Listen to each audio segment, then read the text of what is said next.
Hello, everyone, and thank you so much for being here today. I'm Lauren Williams, Senior Editor for Defense One, and it's my pleasure to welcome you all today to today's webcast, Sunrise to Sunset, a deeper look at the defense cloud landscape. The Defense Department has made it clear that they are committed to building a multi-vendor, multi-cloud environment in the coming months and years, but particularly as it sunsets MilCloud 2.0. As we anxiously await what this new cloud landscape will look like, there are still some critical cloud efforts underway worth showcasing. Today, I'm excited to bring you an exclusive interview showcasing one of these efforts, Stratus. Joining me for this conversation is Courtney Johnson, the Chief of Cloud Infrastructure Branch at DISA, the Defense Information Systems Agency. Courtney, thank you so much for being here. Thanks for having me. Okay, Courtney, so to start off this conversation, I mentioned in the opening remarks that MilCloud 2.0 is the precursor to Stratus. Can you talk a little bit about what the importance of MilCloud 2.0 was and where Stratus fits in to kind of fill that void now that MilCloud is being sunset? Yes, so MilCloud 2.0, the strategic pivot for MilCloud 2.0 was based on Lieutenant General Skinner Strategic Program Assessment, which we call the SPA. It focused on providing an agile, secure, and resilient environment, as well as a base value capability going forward. The SPA findings led to the decision to allow the contract to expire in June rather than exercise the next option year. The MilCloud 2.0 environment, it offered infrastructure as a service. It was a stepping stone for most of our mission partners to get to cloud, commercial cloud. On May the 31st of 2022, the HAC, which is the Hosting and Compute Center, successfully migrated all customers' accounts from the MilCloud 2 environment. We have completed the migration 8 days before the end of the contract, current option period performance, which it was June the 8th, 2022. So MilCloud 2.0 offered a lot of capabilities, infrastructure as a service. We also had consulting services where mission partners could leverage the contract to provide FTEs, contractor support, to analyze mission partners' environments and to get them to MilCloud 2.0. And when we did the sunset of MilCloud 2.0, we explained to our mission partners that we would Stratus, we will roll out Stratus, where it will provide the same like and feel of MilCloud 2.0. And so why would a defense agency or combatant command or just generally mission partner, why would they need this on-premises cloud environment? Can you talk about what makes that special? Because again, you know, the Defense Department has a lot of different cloud programs underway. You know, JEDI, the former JEDI died, and now it's the Joint Warfighting Cloud Capability. That's a contract that's underway with major cloud providers that are vying for that. Can you talk about, you know, what makes this different and why people or clients would want it? Right. So Stratus, like you mentioned, it is a private cloud. It's located in our data centers, Oklahoma City and Montgomery. Mission partners are looking for help. They need assistance getting to cloud. In DISA, we have the subject matter experts to assist mission partners to get there. And also we have some mission partners, they're very sensitive about their data. They don't want their data to go just to any location. They trust DISA, and we partner with mission partners to make sure that we educate them on cloud. also, sometimes mission partners, they come with very unique, complex um, environments where DISA will take the time out to analyze their environment and to get to get them into cloud. Um, so you have a combination of just a lot of things. For example, one mission partner explained that, if something happens to their environment while they are in the cloud, they want to be able to pick up the phone and contact a 3-star or an SES to say fix it. They want to be able to hold someone accountable. So you have a different mix of mission partners and what they're looking for. But Stratus is based on mission partners' unique, complex requirements. And we here at DISA, we like to resolve issues. We like to analyze mission partners' environment to get them to cloud. One of the issues with Mill Cloud is that it definitely got some criticism for the seeming a lag in migrations to that capability. What is DISA doing now to make sure that that doesn't really happen with Stratus? Got it. So MillCloud 2.0, we awarded the contract back in 2017. So we started migrating mission partners to MillCloud 2.0, 2017, 2018. And yes, we had some challenges. We worked through them. We have a lot of lessons learned. We have um, we have a lot of migration tools that we use now. And I think the biggest thing with at the very beginning of MillCloud 2.0, infrastructure as a service, it was the underlying infrastructure was not familiar to most of our mission partners. And it the migration took some time because we had to convert their data over to be compatible with MillCloud 2.0. So we have a lot of lessons learned. We have experience with different migration tools, which will get mission partners to cloud as soon as possible.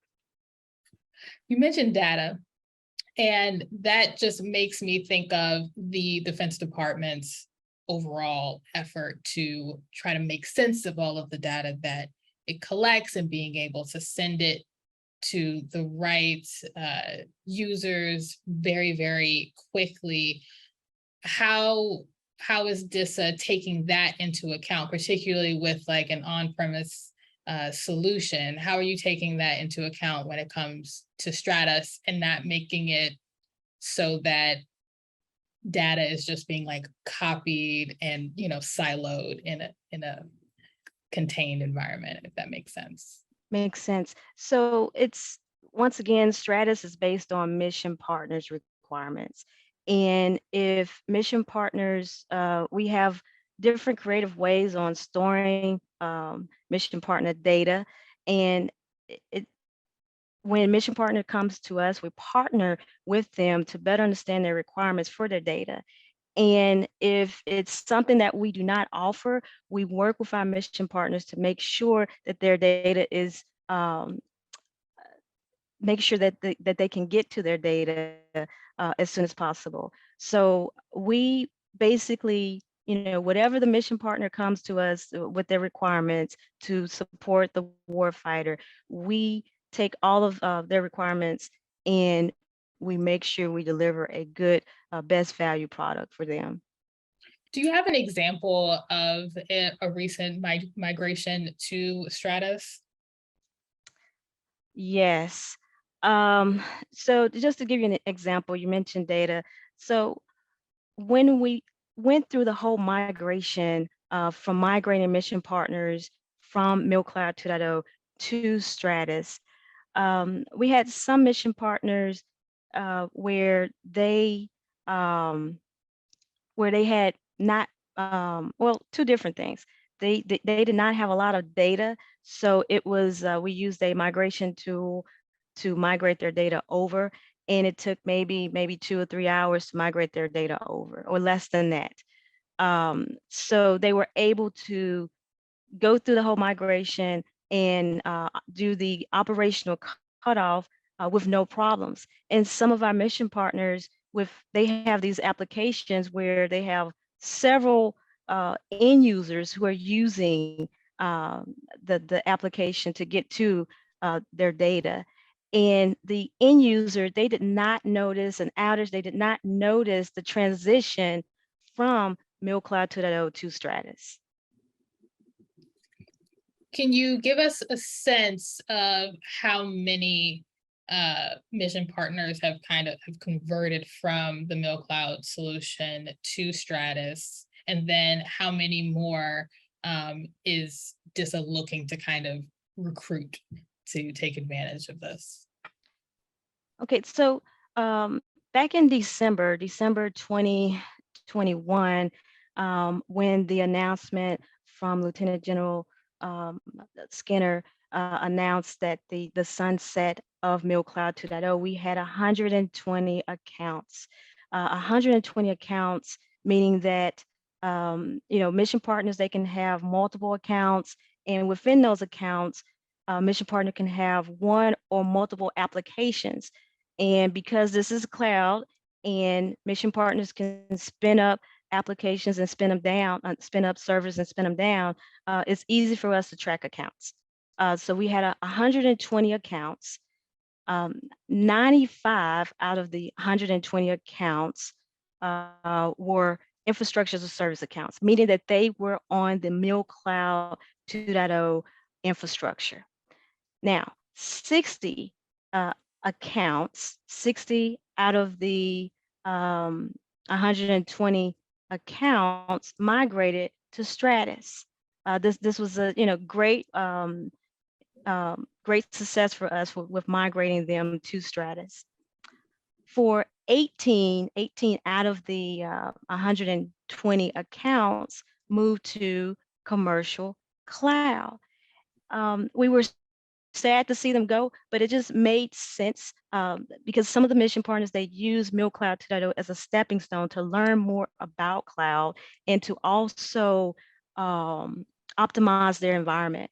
So it just made sense for them to move to commercial cloud. And some of our mission 18 of those accounts, we worked directly with some of those mission partners to get them to the commercial cloud of their choice. So we are really truly an honest broker here. Now, 17 of those accounts, they ended their accounts. And the reason why, these accounts were test, development, trial system type accounts where mission partners were trying to test or develop tools inside of MilCloud 2.0. So it just made sense that if they had ended their development stage or ended their testing phase, then it just made sense to them for them to end their accounts. Now, 25 out of the 120 accounts were AWS. MilCloud 2.0 contract vehicle allowed mission partners to purchase AWS cloud credits. So 25 AWS accounts were transitioned over to new contracts from the MilCloud 2.0 to new AWS contracts. So we leveraged our DISA contracting office to help some of those mission partners to award new accounts, so new AWS accounts, so they could transfer their credits from MilCloud 2.0 to their new account. So total, we migrated more than 1,700 terabytes of data and 820 virtual machines. Now, we did this within 6 months, which is a huge success. And normally when you look at migration history, sometimes it takes longer. It takes 8 months to 12 months to migrate all of the data and all of the virtual machines over to a new platform. So we're very proud of the success here, and we could not have done this without our mission partners. We partner with them, they trust us, and we work directly with them to make this happen. Not only that, we were able to leverage this was a true all hands on deck effort here at DISA. We were able to leverage the data center team, which is under the Hosting and Compute Center, and we were able to leverage other organizations across DISA.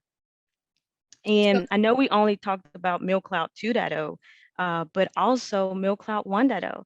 We had to sunset 2.0 and we had to sunset MilCloud 1.0. And at the time, MilCloud 1.0 on the Nipper side had 39 accounts that we had to transfer over. And we also had Sipper that we had to transfer 35 accounts over to the new Stratus environment. And the MilCloud 1.0 mission partners, they did not witness any migration transition over to Stratus. Their end user did not feel or were impacted because we took the MilCloud 1.0 infrastructure, the baseline infrastructure, and we upgraded the infrastructure to get it upgraded to Stratus, what we now call Stratus. I want to take a moment to put some faces to cases and names to the migrations. In the prep for this session, you mentioned the Defense Contract Management Agency. Maybe could you talk a little bit about what their transition was like, or any memorable transition to kind of give an understanding and context to what Stratus offers, particularly like in the broader scheme of everything. Okay, so the Defense Contract Management Agency, DCMA, their mission is to deliver the equipment and contracts for the warfighters' needs. So I believe it's 1,000 new contracts, authorized more than 900 million in payments to contractors and deliver more than 1 million and a half items to warfighters every business day. We were able to work directly with DCMA team to transition their data and servers over to Stratus without any impact to the end user. And just to give you some stats, we worked with the DCMA to migrate 197 servers and approximately 190 terabytes of data from MilCloud 2.0 into Stratus. And we, doing the cutover, the combined DISA and DCMA team worked seamlessly together to complete the migration with an hour to spare in the maintenance window. So this was a big deal for the agency, and we worked around the clock to support DCMA.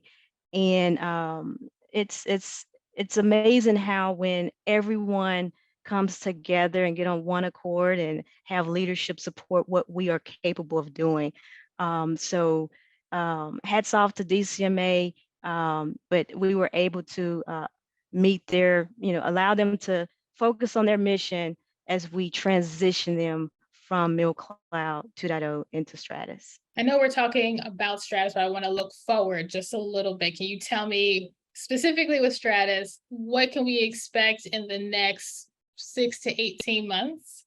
And then my second question to that is, well, what comes after Stratus? Or maybe not after Stratus, alongside Stratus? Because I imagine it's not going to be the only on-prem solution, cloud solution. Got it. So a couple of things.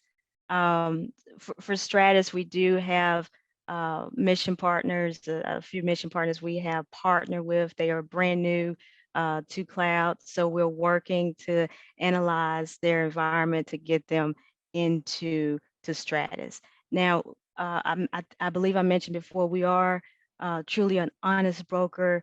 When we meet with mission partners to partner with them to better understand their requirements, sometimes, Stratus might not be the answer for them. sometimes they might be ready to go to the commercial world and not to a private cloud, because we're looking for complex uh, mission partner requirements. And we're looking to assist mission partners to get them to where they need to, where they should be, which is in cloud, and that's commercial cloud or private cloud. So what's next for Stratus? As of right now, Lieutenant General Skinner released the DISA strategy, which has, I believe, 5 lines of efforts.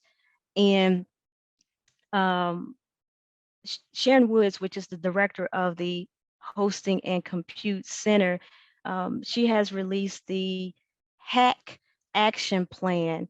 And right now, the Stratus PMO, we are looking to see how can we align to the Hack Action Plan and the overall DISA strategy. And we want to make sure we are also listening to our mission partners, continuous user feedback loop. It's very important that we understand the mission partners requirement, because that's what is going to drive what's next for Stratus. So we are looking at SIPR. Currently, Stratus offers SIPR. We over the next couple of weeks and months, we will be reaching out to mission partners to see if they are interested in partnering with us to migrate their application from their existing SIPR environment, which is IL6, to Stratus SIPR environment. We are also looking into OCONUS. We are exploring, and we are currently in the discovery phase of reviewing mission partners requirements and understanding the demand for OCONUS. Hybrid cloud, that's a big goal for in the Hack Action Plan for our director, Sharon Woods, to transfer our data centers into hybrid cloud. So hybrid cloud could mean different things. We want, right now, we have mission partners who require a physical hybrid cloud, a physical device in their environment. But yet they still want a virtual environment, which would be Stratus. So this is where we partner with our data center team to offer and support our mission partners' requirements for physical hybrid cloud. And another reason for a physical hybrid cloud would be, mission partners, they have licenses that require a physical device. And it would be a huge effort for them to renegotiate their licenses for a virtual environment. So that's why we have physical hybrid cloud. Another part of hybrid cloud, we have mission partners, they want to be able to put some of their protected, I would say, they sensitive data into a private cloud, and put their less sensitive data or other environments into the commercial cloud. So we want to be able to allow our mission partners to have a instance in Stratus, but also be able to network back or do an network extension to their commercial cloud. So the two environments can talk to each other. So hybrid cloud will be on the roadmap. And also with the data center team, we have a team of people who are working on containers as a service. They have been successful with testing and developing that containers as a service in our data center. And we want Stratus PMO would like to partner with the data center team to offer containers as a service in Stratus. This is, once again, this came to us, the hack, as a requirement, and we want to be able to roll out capabilities within six months. So that's container as a service. We also have um, that's in our strategy is automation. We want Stratus to be a true self-service cloud.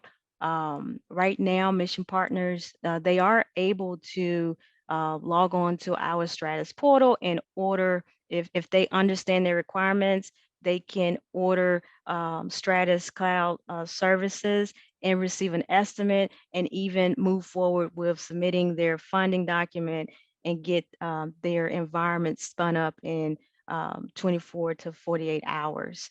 But we can do more. We want to be able to automate everything that we're doing so we can give mission partners the speed to cloud. So that's automation. Also, utility-based billing. We want mission partners to be able to pay as you go. And we want them to be able to, leverage the benefit of cloud. So utility-based billing is coming soon where mission partners can pay as they go.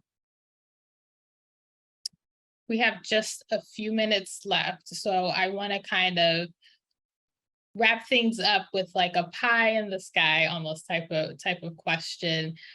So if I'm a defense agency or field activity looking, looking for this sort of solution, but not necessarily knowing that I need it, can you give me that pitch and then also kind of tell me where you would absolutely want Stratus to be this time next year? Something you haven't already mentioned. Okay. Right now we are we're mission focused. We're focusing on our mission partners. We want to hear more from our mission partners and better understand their requirements. We do have where mission partners can visit hackcc.mil to submit their requirements or and we want to be innovative.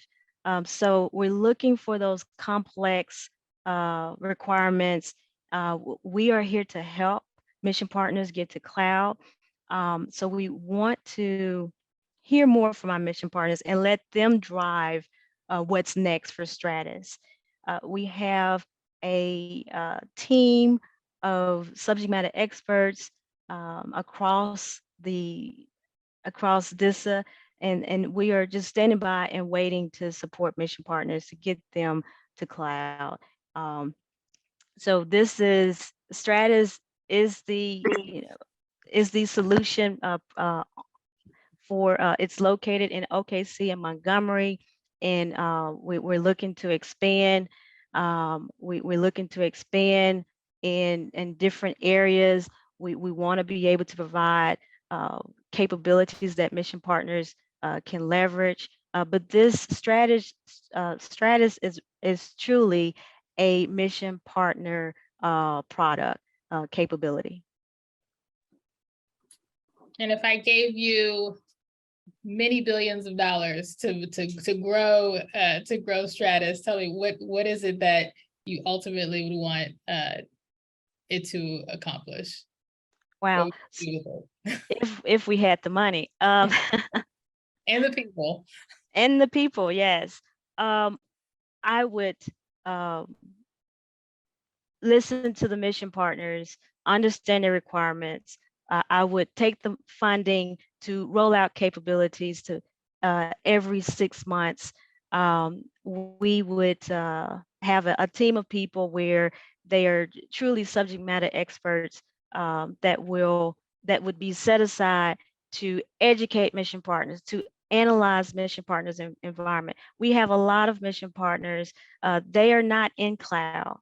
And we want to understand that. We want to be able to help mission partners get to cloud and understand cloud.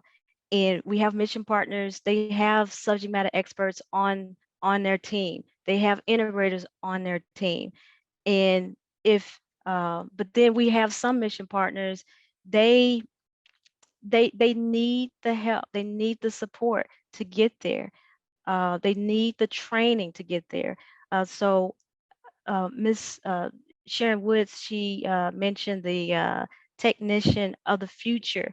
We would have several technicians, trained mission partners, and our technicians to in every different capability for cloud to get mission partners. It's all about speed. We want to be able to get mission partners into cloud as soon as possible. We want to make sure we are reaching out to those mission partners who are not in cloud, so we can get them into cloud so they can reap the benefits of being in the cloud environment. Courtney, you have been wonderful. Thank you so much for sharing your insights. But unfortunately, we're at the end of our time, even though there are many more questions that I could ask you. But thank you so much again. And thank you all for tuning in. This event will be available on demand shortly for you to rewatch on infinitum and share with your colleagues. So until next time, I'm Lauren Williams with Defense One.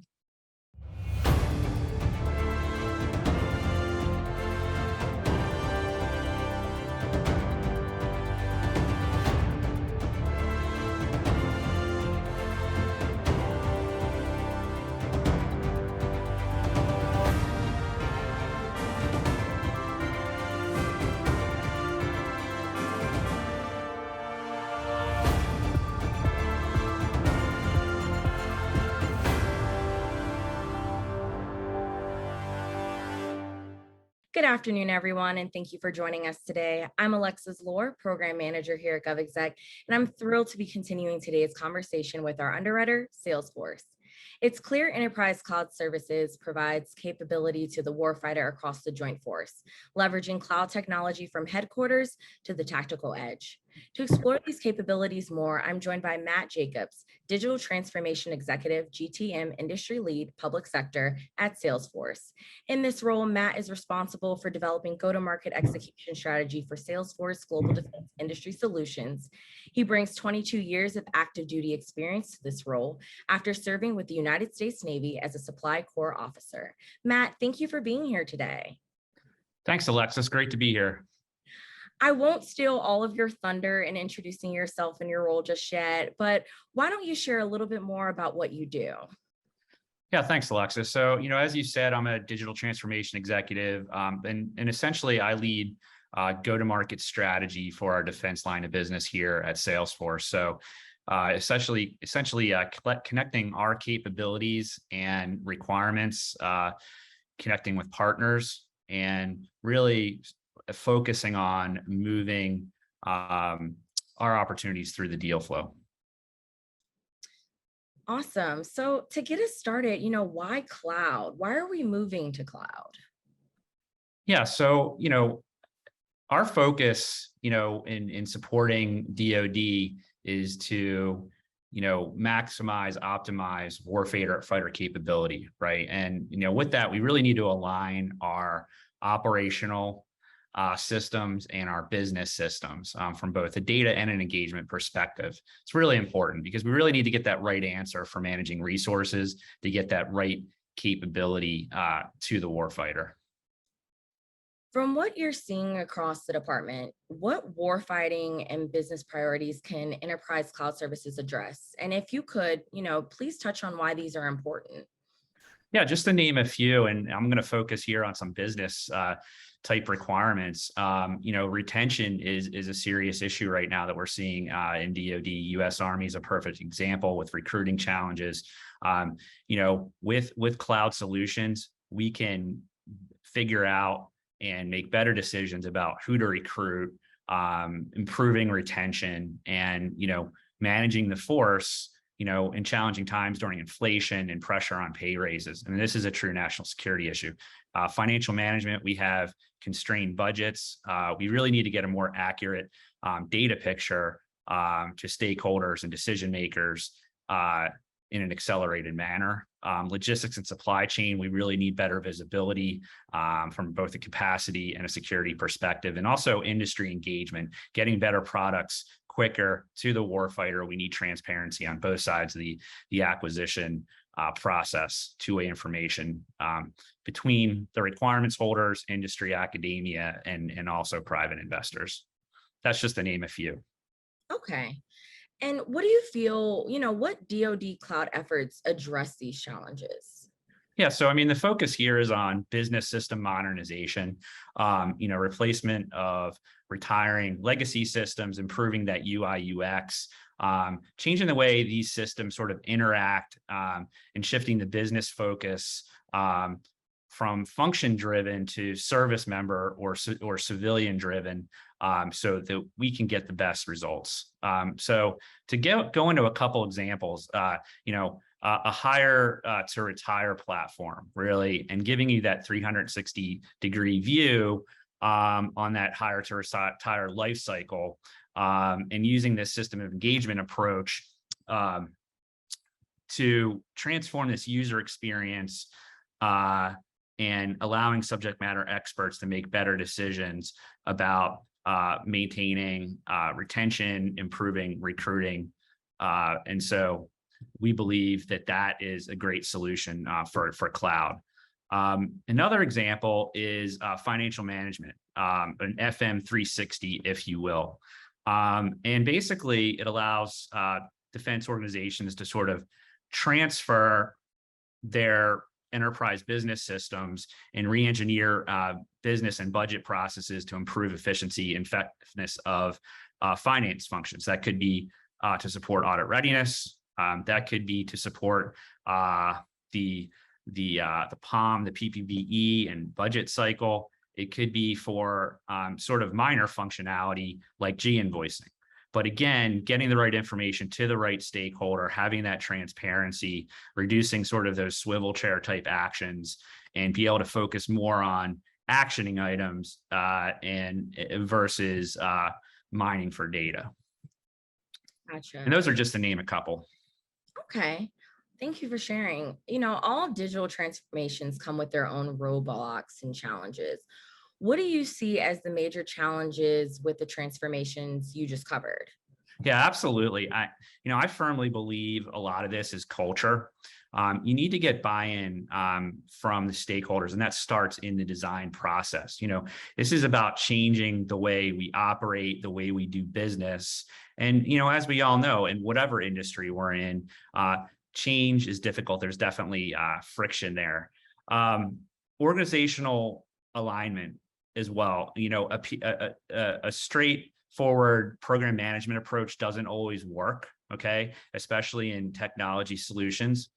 Also, a challenge is we tend to focus on creating a fully functional prototype as our goal, and not taking that sort of agile design approach. And that goes back to my original statement about supporting the culture and getting buy-in, and also applying legacy, firm fixed price contracting approaches, for example, is another constraint on digital transformation. And then also just, I don't want to say lack of experience, but I'll say limited experience with technology and that digital experience as we sort of transform our workforce. I mean, the workforce is part of that digital transformation, and that's related back to stakeholder buy-in. The workforce needs to understand how this new digital experience operates and how it works. Finally, can you leave our audience with any recommendations in addressing these challenges? What should they consider? Yeah, absolutely. I firmly believe, from an organizational perspective, we need to give ownership to functional and business owners to drive this process. This creates stakeholder buy-in. When the users, the stakeholders look up to see who is pushing these initiatives, and it frankly has to be owned by the business and functional managers, because at the end, what we're trying to achieve are these business outcomes for the enterprise. As I stated earlier, an agile and design approach, creating those personas and user stories, and really talking to the workforce to understand what they need to make better decisions. And then you get buy-in along the way.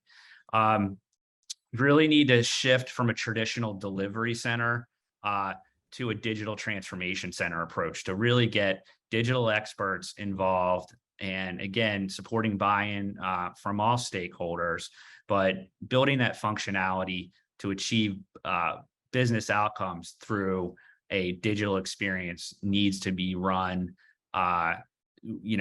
from a digital transformation center approach. Governance and really, timely prioritization of the backlog to make sure that we're achieving those business outcomes with our new capabilities. And then instead of working towards a full up prototype, let's start with a minimum viable product. Get buy-in from stakeholders. The design approach allows us to make left or right adjustments as we go, and we get the product we want that is actually functional. I really think we need to get to a capacity-based contracting approach. Capacity-based contract does not specify the system functionality delivered, and it allows maximum flexibility to modify the product without expensive contract mods. We really need backing on ATO support, that RMF process, so that we can get speed to value. Okay, that's important for all stakeholders that we get this up and running as quickly as possible. And then from a training perspective, we really need to invest in platform as a service and software as a service and agile training to really create a digital culture within our organizations. And one last thing I will recommend here today is, investment in software factories that include no code, low code capabilities. So we're building with clicks and not custom code. And again, I think this all goes back to that stakeholder buy-in. Well, unfortunately, that is all the time we have for today. Matt, thank you so much for joining us. And to you, our audience, thank you for being here. This conversation will be made available on demand shortly for you to share with your colleagues and coworkers or rewatch yourself. Finally, a special thank you to Salesforce for making events like this possible. Until next time, for GovExec, I'm Alexis Lohr. Have a great week.